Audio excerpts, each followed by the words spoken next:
téléspectateur yu ITV di leen dalal jàmm seen émission kennu askan wi ñu amaat mbégte dellusiwaat fii amaat mbégte tamit dalal El Hadj Fallou Ba moom mooy premier vice-président de la chambre de commerce d'industrie et d'agriculture de Kaolack kilifa gi ñun lay dalal jàmm ci plateau kennu askan wi fii si ITV. El Hadj Malick ñu ngi lay fay di nuyu bokki téléspectateurs yi nuyu foo xam ne sunu baat àgg na fa rek ñu ngi leen di nuyu ñi nga xam ne ñoo jiite kër gi. kër gi di kër goo xam ne nii gu ñu neex ci suñu xol la.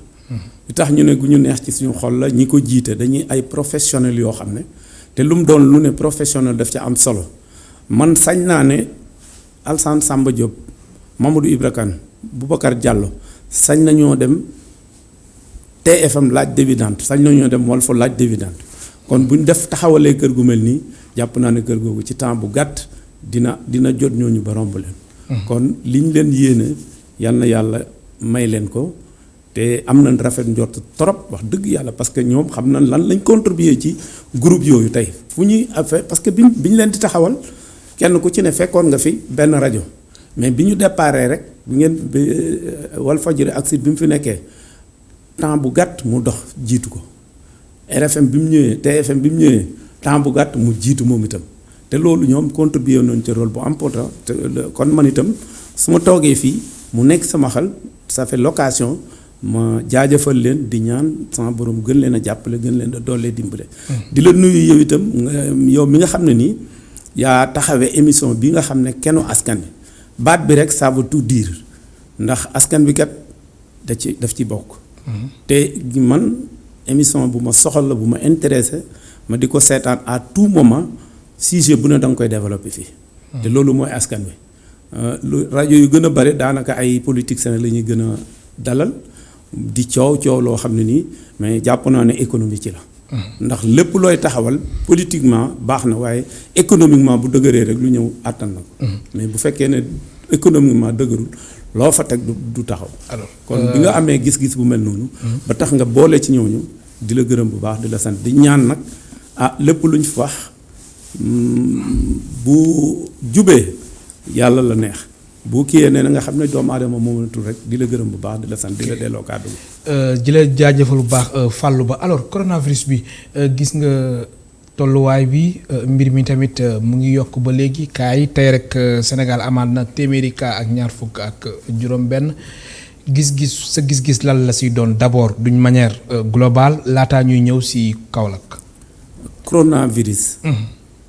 man yàlla def ma dimbale daanaka dama jóge Paris ñëw 2 jours après ñu tëj aéroport kon damay sant yàlla bu baax naga ni waroon na ma fekk Paris ñu tëj ma fa kon gis naa ne na ma fekkoon tubaab yi jële ko wax dëgg yàlla gis naa ne fii par rapport économie tolloowuñ waaye nekk na loo xam ne nii lu sérieux la loo xam ne nii man à chaque fois man de suma magasin bépp nit bu fa dugg yi jënd takkaat sa masque laa lay wax. bala ngaa dugg di nga raxasu di nga laal sel. mu nekk loo xam ne nii loo xam ne àdduna bi ñaar téeméeri réew la 196 pays yépp mu affecté leen affecté dëkk bu toll ni Amérique nga xam ne première puissance mondiale. affecté premier dëkk bu toll ni Chine mi nga xam ne daanaka première puissance mondiale économie affecté dëkk bu toll ni France Allemagne ci Europe ñuy ay dëkk yoo xam ne nii wax dëgg yàlla kon yaakaar naa képp ku koy lam-lam de képp ku koy kii wax dëgg yàlla dama jàpp ne sa xel matul li ma xam daal mooy lépp loo xam ne nii docteur yi digle nañ ko def à la lettre parce que docteur yi kat lañ mën a def ndax boo fàttalikoo bi feebar bi soog a tàmbali communication bi ñu waxoon dañ ne woon hôpital La Dantec 20 lits la am yoo xam ne mën na recevoir ñoo xam ne dañ nekk ci ay difficultés peut-être xëy na def nañ ay pexe ba yokk ko mais wax dëgg yàlla gis naa ne situation bi daal jéggi na dayoo. alors maa ngi ñaanaat askan bi. ñu gën a taxawaat gën a ndax ñun. suñu économie dafa feebal trop ba nga xam ne gis naa ne daal ñun li ñu ci mën a génne nañ ko jéem a def mu nekk loo xam ne ni doo ci déglu état doo ci déglu ma sàmba na nga ci déglu spécialistes yi muy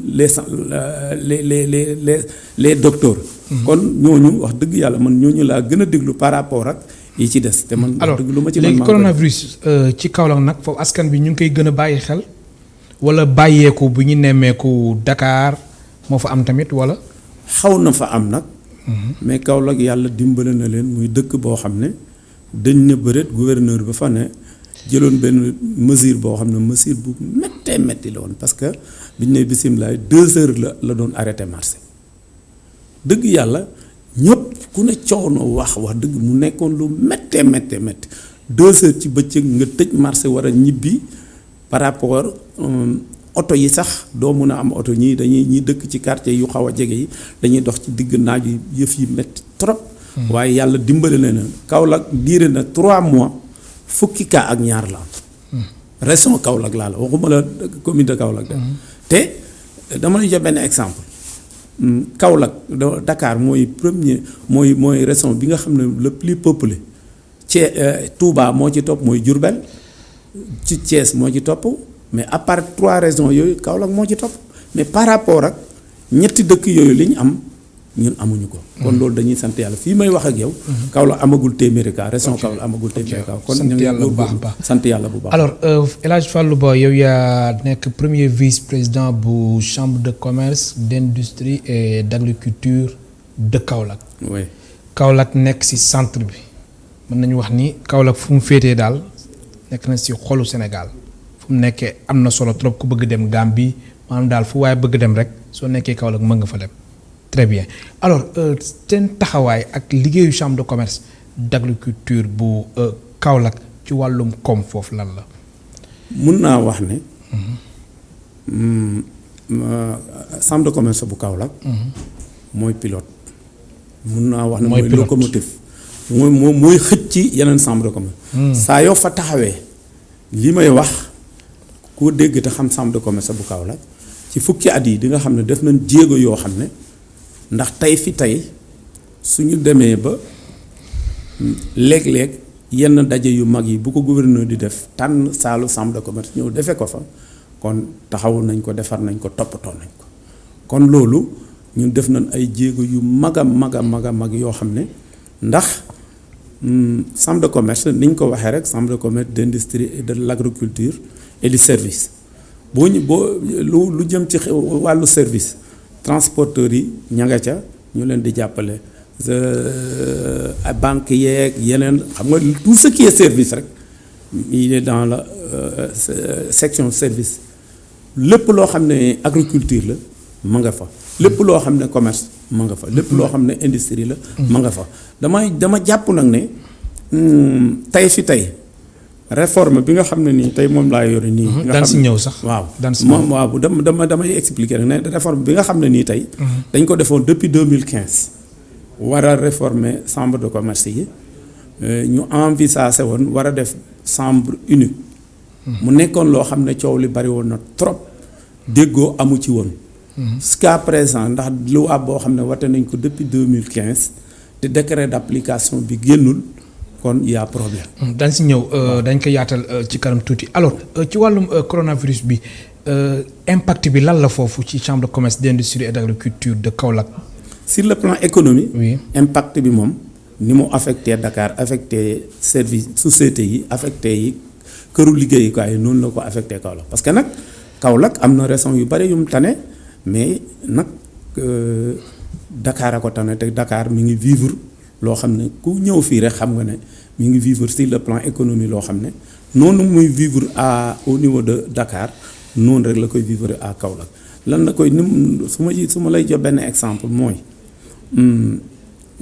xam nga ci mbiru commerce dafa occuper place bu important te commerce la ca gën a bari ñun amaguñ ay petite industrie yoo xam ne nii dañuy transformer lu doy bañ mën a commercialiser loolu naam Kaolack ma ngi cay góorgóorlu ndax Kaolack am na benn li ñuy wax IFTAC benn unité de transformation boo xam ne dañ ko installé ca biir am benn centre de formation boo xam ne suñ jàngalee nit ki ba mu defal ko formation ba pare mën koo jox possibilité mu dem waaye loolu xëy na doole ji moo toll foofu waaye ñu xam ne am na benn rëq-rëq daal ci affaire coronavirus bi ñu gën a tàllalaat état loxo man musuma dañ di wax ne képp ku bëgg a dimbale opérateur économique yi.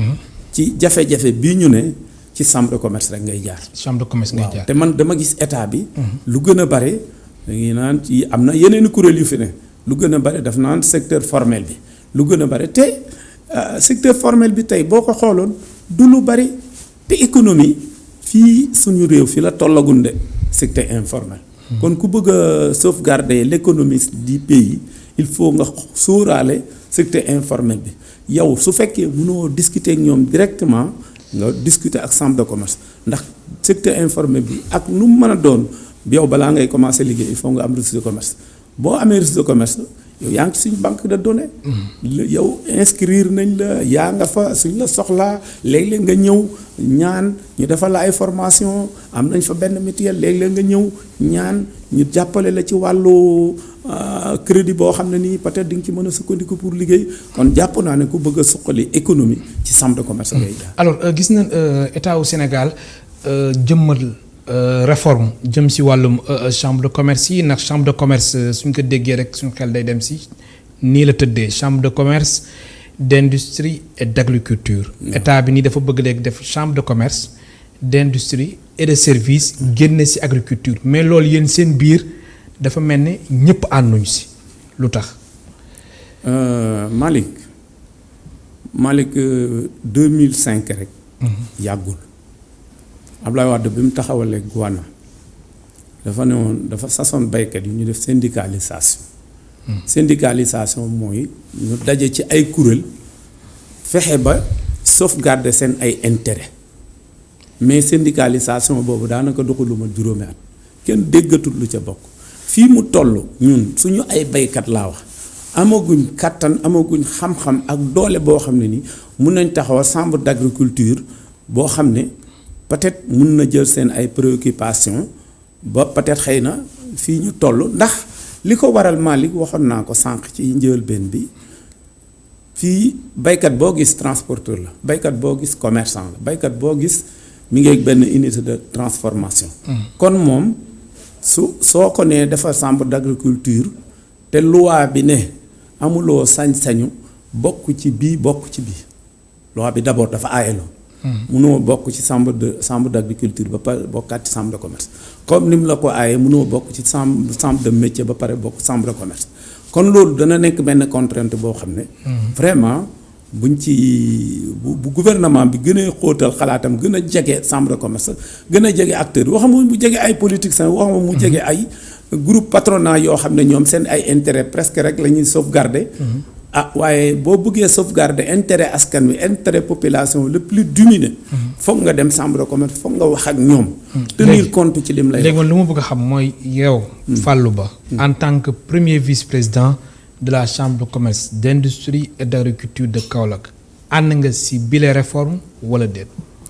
réforme bi ñàkk ci ànd parce que moo ko bloqué woon. ndax wax dëgg yàlla coow li bare woon na état nag.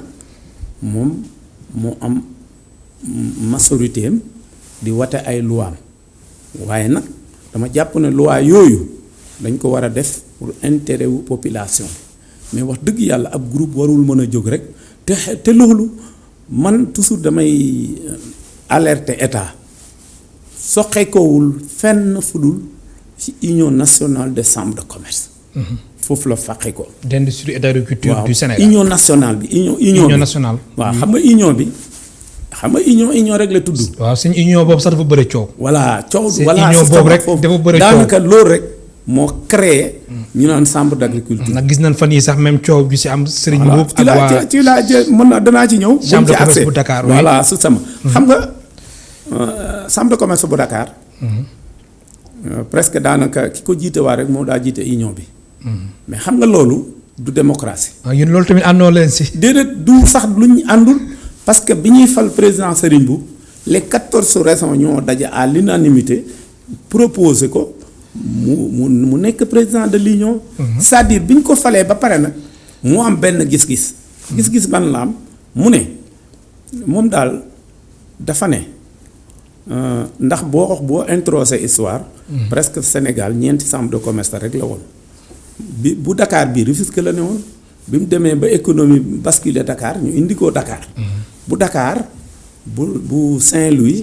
bu Ziguinchor bu Kaolack yi ci des amuñ. yi ci des après année 60 rek lañ leen def ay chambre de commerce. agression yi ñu créé waat ñoom itam ñu taxawalaat seen ay chambre de commerce.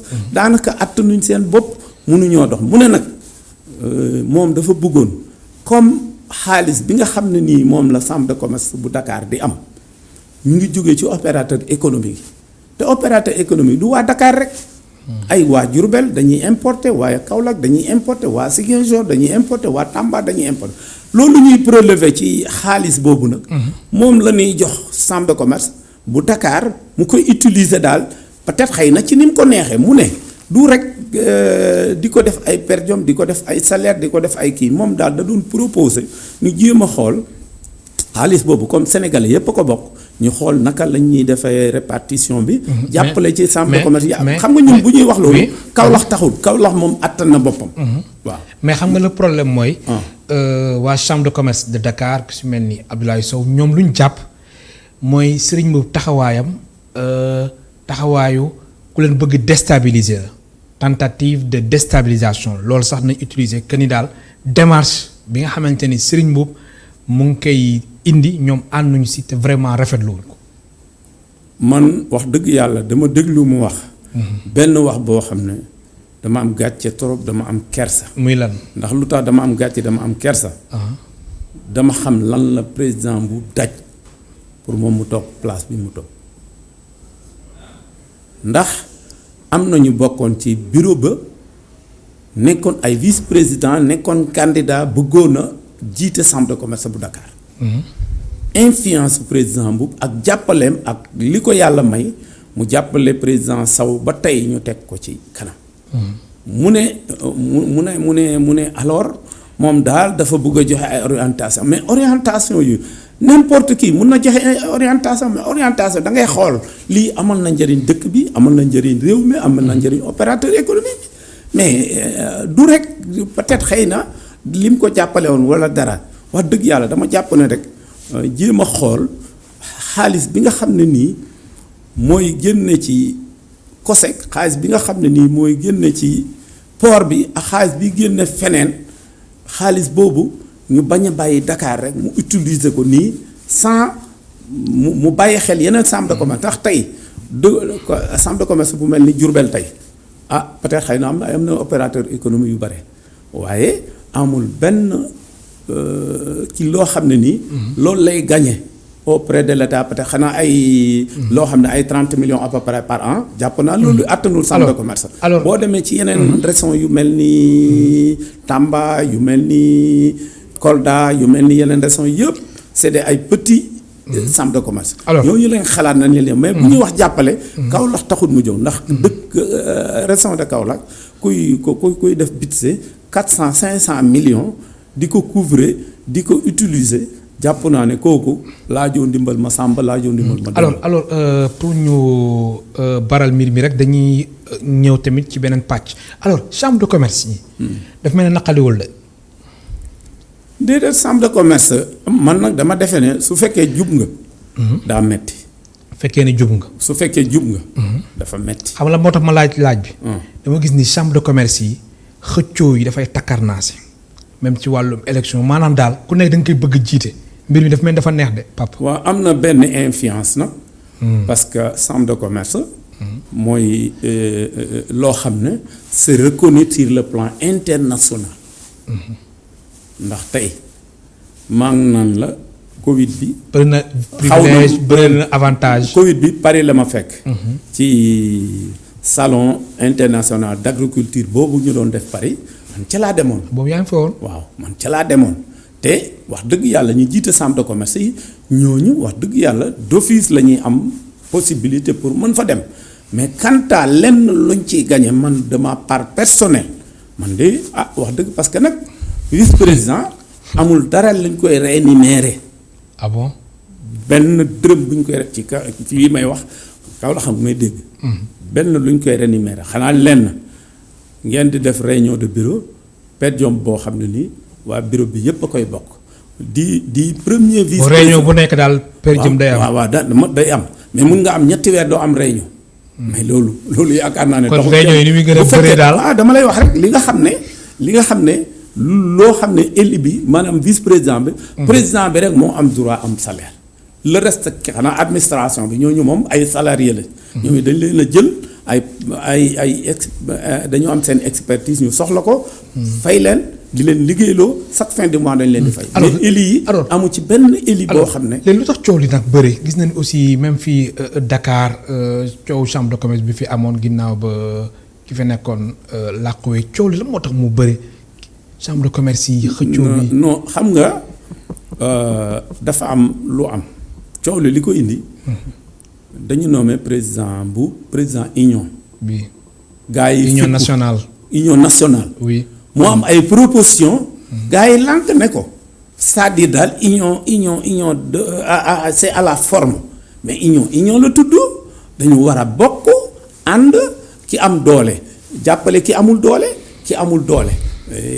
xool nu ko kii di jàppale waaye du union nationale des chambres de commerce rek ci tur amul dara lu muy jëriñ kon jàpp naa ne presque loolu la foofu la coow li tàmbalee bi président constaté ne dañ ko bloqué nag mu ne moom d'ailleurs sax benn mandat la def Kaolack moom il se présente à Dakar même pour nekk candidat à Dakar pour xëccoo chambre de commerce Dakar bi mu ko waxee Kaolack dañ ci amoon lu leen metti trop lu fu délégation fu ne kii ne ko vraiment ñun ànduñ ci da nga ñëw Kaolack ñu yëkkati chambre de commerce dénk la nga entamé ay chantier yooyu àggagul nga bëgg ko fee bàyyi naan da ngay dem Dakar loolu ñun ànduñu ci mais finalement wax dëgg yàlla jàpp naa ne moom am na yeneen ambition yoo xam ne peut-être xëy na du chambre de commerce bu ko neexee li mu gën a bëgg nag chambre de commerce jaar ci yoon jëriñ opérateur économique am na solo waaw ba fàttali suñu mbokk téléspectateurs yi ñu ngi dalal El Hadj Fallou Ba moom mooy premier vice-président de la chambre de commerce d'industrie et d'agriculture de Kaolack mu ngeen participer ci émission bi soo leen wootee ci 88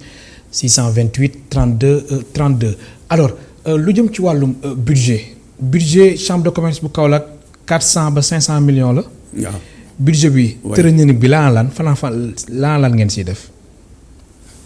budget bi te boo ñëwee Kaolack. am nañ ay école de formation. ay différents services yu dul jeex au sein de la chambre am na ay services yu dul jeex foofu am nañ ay programmes yoo xam ne te loolu ay partenaires ñoom ñoo ñuy jàppale. c'est-à-dire xam nga am na ay partenaires yu ne fii peut-être. am ñu ñuy jàppale ñoom jël chambre de commerce comme cible. sànq dama koy wax boo demee ci ANSD ki yor statistique. agence nationale de la statistique et de la démographie. et de la démographie. moom dafa wax ne kuréel yi nga xam ne nii dañ ko samp ci dëkk bi nit ñi di ca dem pour ñu leen di jàppale chambre de commerce moo ne ca kanam moo jiitu kuréel yépp te wax dëgg yàlla. li nga xam ne nii mooy jógee trésor public ñu di ko jox mënul dépasser 30 millions. te moom mi ngi def service yoo xam ne ñooñu nag partenaires bu ñu ko déggee il faut nga am ay programme envoyer leen ay requêtes ñu xool ko rafetlu ko. jàpp ci financer ko. nii la mais du loo xam ne nii. état bi moo ñu koy jox wala Masamba moo ñu koy jox wala Mademba moo ñu koy jox. waaw loolu foofu loolu xam nga nag comptabilité moom li dugg ak li génn lépp ngay comptabiliser. waaw loolu léegi man dama bëgg xam chambre de commerce bu Kaolack par exemple at bu nekk ci xayma ñaataa fay dugg. ci wàllum koppar. déedéet lu ma la wax nii dama ne la. waaw budget boo xam ne. varie entre 400 500 millions. loolu lay am. loolu moom mi ngi koy am. di ko utiliser at bu nekk. waaw di ko utiliser. ci loo xam ne nii jàpp naa ne ma ngay jariñ te ku taxaw ca kër ga xam na meloon lu gën a bari Saalum ñu gën a bari dañ lay wax ne la. ñu ne chambre de commerce taax mi rek lañ ci xamal. xamuñ woon ne lii muy jariñ dina ko jariñ. kon waa askanu Kaolack ñoom ñu ngi si gis seen bopp. wax dëgg yàlla de ñu ca ëpp ñu ngi cay gis seen bopp. si yan anam. ci xam nga rôle lu chambre de commerce moom premier. oui da lay assister da lay former da lay encadrer en même temps am benn mutuelle boo xam ne ni soo bëggee peut-être xëy na ci dooleem mu xool naka la lay jàppale nga taxawal sa entreprise am nañ benn centre de formalisation xam nga kooku boo ñëwee taxaw bëgg a taxawal benn entreprise da ngay ñëw sur place ngay taxaw moins de 48 heures mun nañ la taxaw sa entreprise taxaw registre de commerce noonu carte commerce noonu import export yëpp. Kaolack waaye foofu lañ koy ute. ak NINEA foofu lañ koy ute encore. xam nga yooyu wax dëgg yàlla te yaa naa ne commerçant yooyu la gën a soxla. yi ci des moom day dem seeti ay partenaires ñu jàppale ko mais papier yi koy tax mu légal moom yu yëpp chambre de commerce la koy ute te bu ñëwee dañ koy jàppale. ba nga nekkee chambre de commerce ba tey wala ba fa sëriñ bu nekkee ba tey lan la nit ñi mën a teg seen bët que ni lii def ngeen ko fa maanaam chantier ci wàllum réalisation xamante ni jéego yoo xamante ni chambre de commerce d'industrie et d'agriculture bu Kaolack moo ko def. sànq wax naa la ne. am na ñoo xam ne dañ naan la chambre de commerce ni ñu ko xamee woon. si taax mi rek lañ ci xam. wax dëgg yàlla boo fa demee avant boo fa taxawee tey di nga xam ne lu jëm ci wàllu kër gi liggéey nañ ci liggéey bu yaatoo yokk nañ bureau ya FTAC bii ma la wax centre de formation bii ma la wax. dañ ko faa créé tudde ko ndeysaan suñu benn vice président boo xam ne ku ñuy wax Ndeye Dramé di ko ñaanal yàlla xare ko àjjana ba dafa làqu biñ defaree iftak bi moom lañ ko duppee jigéen ñi boo demee daanaka da ngay rang pour mën a agsi pour pour mën a produire waaw transformer. comme quoi yow xam nga céréales ñu baree bari dañ koy exporter sax. te defar nañ fa benn unité de transformation bu mag boo xam ne wax dëgg yàlla ma ngay liggéey lu bare fi mu ne autorités yi ku ñëw Kaolack dañuy ànd ak yow wan la ko daanaka lay gën a impressionné mooy unité de transformation parce que produits locaux lépp lu koy transformer mën ko mettre en valeur ñu emballé ko emballage yu rafet ñu mën ko exporter loolu yaakaar naa ne lu am solo la ci suñu koom-koom. alors ñu ngi si jamonoy nawet Kaolack n'est-ce pas tàmbali na taw. waaw. alors. ñi nga xamante ni ñoom ñooy bay yéen seen diggante ak ñoom lan la est-ce que yéen leen di bàyyi xel bu baax a baax ak surtout jamono ju nekk nii. loolu lu neex a tontu la. chambre de commerce. ñetti section la am. section commerce section industrie. ak agriculture. ak service. ak section agriculture. très bien. waaw kon am na koo xam ne benn vice président boo xam ne. moo seere agriculture. waaw léegi dama bëgg a xam man. lu soxal wàllum agriculture ban taxawaay ngeen si am. taxawaay bi ñu ci am. li ma leer mooy boo ñëwoon ca mutuelle ba. 70 à 80% ay baykat lay lebal. ay baykat lay lebal buñ paree jubloo ci mbay mi ñu ñëw kenn ku ne mu am ay kii jox leen ñu dem bay buñ bayee xam nga crédit bay moom ay 8 mois lay diire. am na solo bu avant mbay. allo bu après mbay. allo am na suñu téléspectateur bu njëkk bu nekk si ligne bi allo. kooku dem na bismillah. waaw nga àggali. xam nga loolu jàpp naa ne contribution la boo xam ne bu am solo boo xam ne yaakaar naa ne kenn mënul taxaw place am te comme moom dañ na chambre de commerce industrie et de l'agriculture te man damay dellu si waat ci chambre de commerce xam nga. am baal ma am na kenn ku nekk si ligne bi allo allo déggante bi neexul.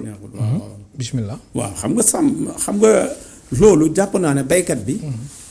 war a bay ay booru mois d'avril mu ñëw nga te defal ko parrain mu dem jënd jiwam jënd engrais soit jënd fasam jënd machine am tubaarkàlla bu nawet bi jeexee. non seulement xam nga bu déwénee bu jënd du jëndaat fas. allo bu déwénee bu jënd du jëndaat machine. bu déwénee bu jënd du jëndaat sareet. am na solo nga baal ma rek am na kenn ku nekk si ligne bi allo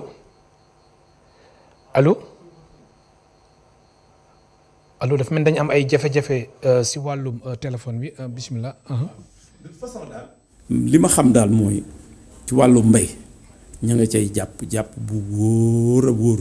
ndax ci wàllu mbay boo demee Kaolack wax dëgg yàlla ay baykat yu mag dañ fa ne ay OPS yu baree bari yoo xam ne ni foofu lañ féete. te ñoo ñëpp ku ci nekkul élu ci chambre de commerce membre correspondant nga ci chambre de commerce. mais alors léegi campagne bi ñu nekk nii. waaw sa xel dalal na ak tolluwaay bi ak coronavirus beeg yooyu campagne bi.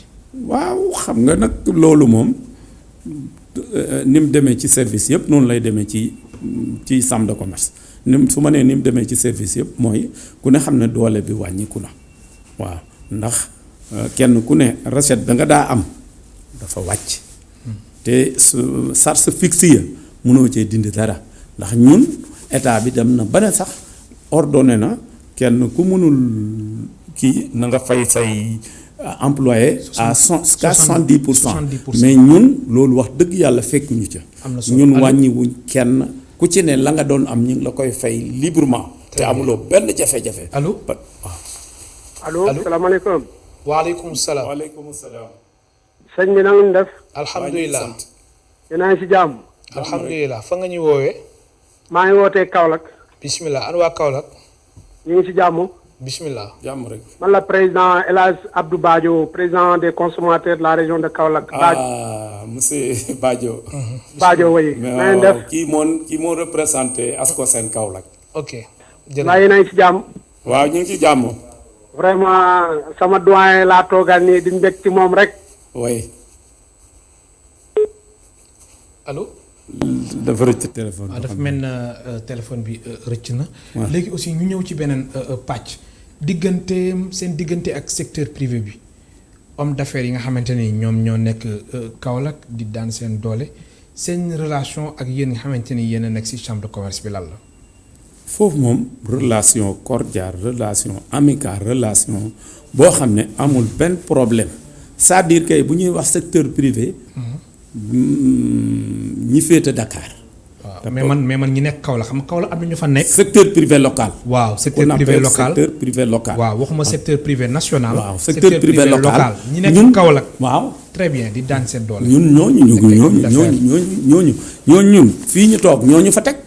waaw ñooñu koy relation yu am solo yu am maanaa la ñu am ak ñoom. te wax dëgg yàlla kuréel ya fa nekk amu ci benn kuréel boo xam ne nii. du lépp loo soxla da ngay ñëw chambre de commerce ci au niveau li nga xam ne nii chambre de commerce mën na ko mu def ko li nga xam ne mënu ko te nga xam ne moom dafa war a saisir les autorités centrales mu loolu bëggoon naa wax dëgg yàlla ci affaire réforme bi ñu wax ci tuuti. waaw ñu ñëwaat tuuti am na kenn ku nekk si ligne bi allo. Hadj Malick. bisimilah mbokk Kaolack. si sama xabaar maa ngi lay ziar bu baax a baax. alhamdulilah delloo ziar. ziar suñu baay yooyu di masawu sénégalais yi di leen ñaanal jàmm ko ñaanal suñu. amiin yow moom Kaolack nga dëkk. waaw man Kaolack laa dëkk. bisimilah. di rafetlu waxtaan bi nga xam ne suñu papa boobu ñu ngi koy. wax ci affaire Kaolack.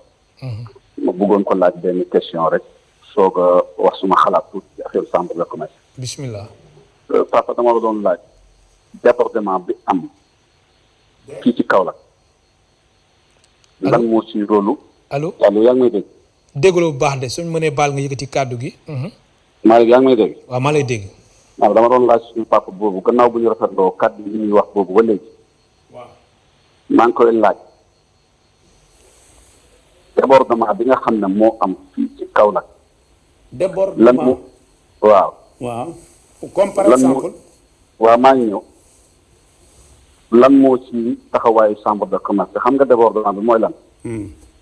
maanaam nit ñi nga xam ne dañuy jël seen boutique di ko tabax ci kaw boo xam ne yoon la boo xam ne Kaolack waaye ñoo ko bokk. waaw wala nga jël sa boutique tabax ko ci sa maanaam yokk ko ci sa kër boo bëggee tabax bi tojal ci sa kër dara tabax fa boutique wala nga luy boutique mais nga jël mbedd bi teg ci boutique kooku ndax dafa am permis wala benn autorisation boo xam ne chambre de commerce ñoo ko jox bu légal bu tax mu tabax ci kaw yoon bi def ci bitigam ci mbedd boo xam ne ñëpp a ko bokk loolu lan moo ci rôlam loolu mooy suma question bi. léegi xam naa yow li nga bëgg a wax exactement. léegi boo rek waaw xam naa li muy wax du ma ci tontoo dina xam ne xam naa li muy wax. très bien bismillah. soo ñëwee chambre de commerce bu Kaolack ci bâtiment bi nga xam ne nii dafa amoon ay cantines yu ne sës ci bâtiment bi. préfet bu Kaolack ñëw yëkkati leen bi leen préfet bu Kaolack yëkkatee vraiment ñu bëgg ko def grand place pour toog fa vraiment daal di fa toogin boo xam ne jàpp naa ne wax dëgg yàlla it bawoon fa cantinier moo gën te yow mënoo faa delloo si cantinier pour nga protéger chambre de commerce ñu yëkkati ay briques tuuti yoo xam ne dafay protéger bâtiment bi ba nga xam ne nit du mën a toog foofu di fay grouper peut-être xëy na kenn doo mën a comprendre waaye xam naa ne moom loolu lay wax ci buntu chambre de commerce loolu wax dëgg yàlla protection la rek waaye jubluwuñ ca leneen ñun la ñu bëggoon su fekkoon ne mënoon nañ ko am ba préfet yi yëkkati cantinier dañ ko naan baal ñu commerçant yi ñu continuer jaay seen Malick bismillah Malick allo Alaaji Malick waaw bokk Kaolack dafa mel ni réseau waaw léegi dafa mel ni moom li ma wax déggu ko léegi da nga may baal nga déglu ko yow après nga jottali ko bismillah mu leen dégg léegi li ma bëgg a wax mooy xam nga soo ñëwee chambre de commerce waaw am na ay place yu nekkoon foofu yoo xam ne Descos bi ñu ñëwee daf ko toj xam nga bitig yooyu ku ne xam ne illégal lañ ko fa tabaxee woon bitig yooyu genre bitig yooyu waxuma ci chambre de commerce mais dafa fees dell ci mbedd Kaolack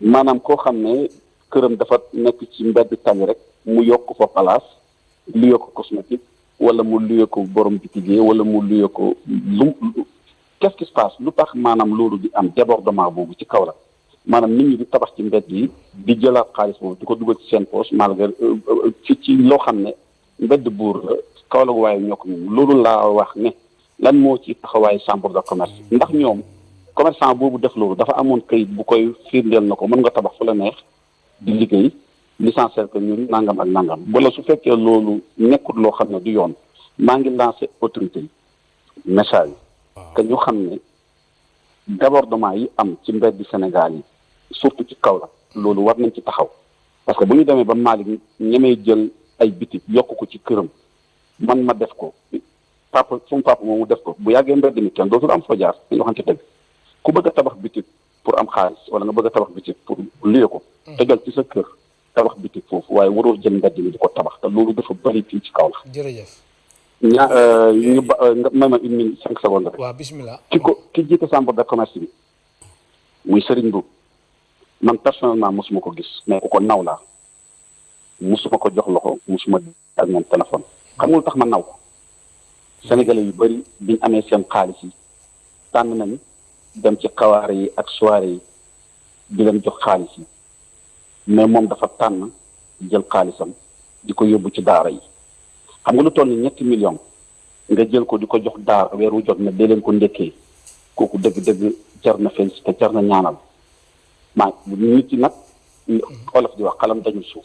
jërëjëf koo tagg boo taggee tanaam ku ko xarab may wax Kaolack waaye ne leen nañu bàyyi xel ñi nga xam ne seen intérêt bopp moo leen tax a jóg ak ñi nga xam ne dañoo bëgg a defar Kaolack. jërëjëf ku nekk nag am nga choix pour tànn man de su élection jotee gisuma ko mu soppeeku fii ci Kaolack danaa ko élu maire su fekkee ci suma carte la dépendre. jërëjëf parce que gis naa ne am na alalu boppam ñu ngi liggéey soxlaalu Kaolack dara boole gi wuuteeg ñi nga xam ne. alalu Kaolack waaye dañuy lekk di xëccoon ñoom seen suuf yi. jërëjëf. salaamaaleykum wa rahmatulah wa barakatuh. waaleykum salaam. waaw jërëjëf ci constat boobu nga am moom produit yu daara la. c'est tout à fait normal. mu delloo alalam ci daara. parce que xamul leneen.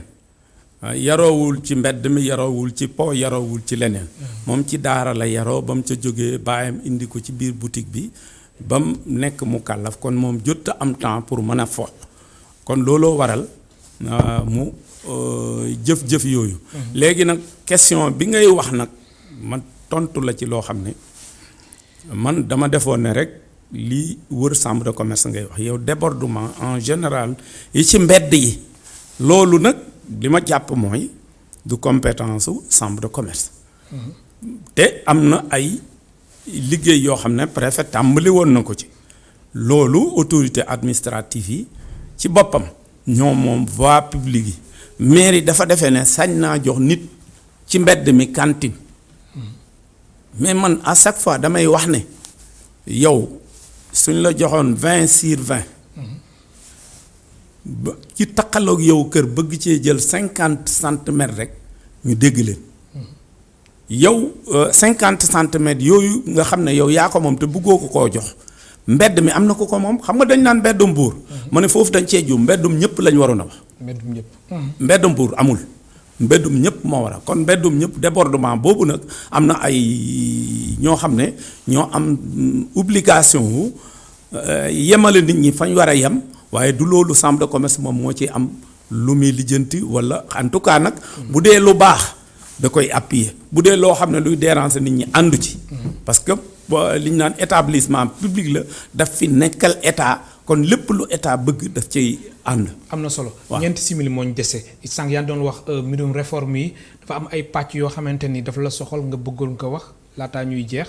waaw réforme yi wax dëgg yàlla li ma ci bëggoon a wax mooy Malick chambre de commerce industrie et de l'agriculture loolu boo xoolee fii ci papier bi am na 150 ans 150 ans boo ci génnee 60 ans 90 ans dañu coloniser woon ay tubaab ñëw fi ci wàllu économie ñu constaté ne producteur bi war naa produire transformateur bi transformer commerçant bi commercialiser yemuñ ci ñu jël nappkat bi dugal ko ci biir jël sàmmkat bi dugal ko ci biir jël baykat bi dugal ko ci biir kon jàpp naa ne loolooy économie wu Sénégal suñ toogee ba nëga ni ñu ne dañ ko bugg a teqale man cohérence amul lan lu tax ma ne cohérence amul dañ def acte 1 de la décentralisation en 72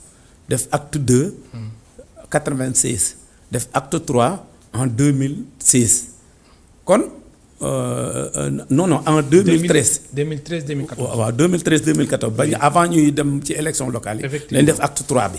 kon mënuloo ne da ngay décentraliser ay services bëgg a recentraliser waat l'économie Dakar ñëpp constaté nañ ne ñii Dakar mel dañoo jël lépp indi ko fi. nga war a centraliser ñun li nga xam ne nii la ñuy proposer. ñu bàyyi noonu 14 chambres yi xool naka lañ leen di renforcer yokk seen ay compétences ñu jàppale baykat yi jàppale sàmmkat yi jàppale nappkat yi jàppale commerçant yi. jàppale industriels yi. à défaut de ça ñu def ay pôle wax naa la ko fii bi ñuy commencé. comme lan ay zone Sénégal économique dañuy jël. Ziguinchor def ay zone économique. waaw zone économique comme noonu lañu. ñu pôle boobu nga xam ne ni au lieu ñu def. mais pourtant loolu sax ñoom état bi waxoon na ko. waaw jàpp naa ne pôle yooyu moom pôle yooyu wax na zone économique yooyu wax na ko waaye chambre de commerce. dafa war a nekk chambre de commerce de pôle.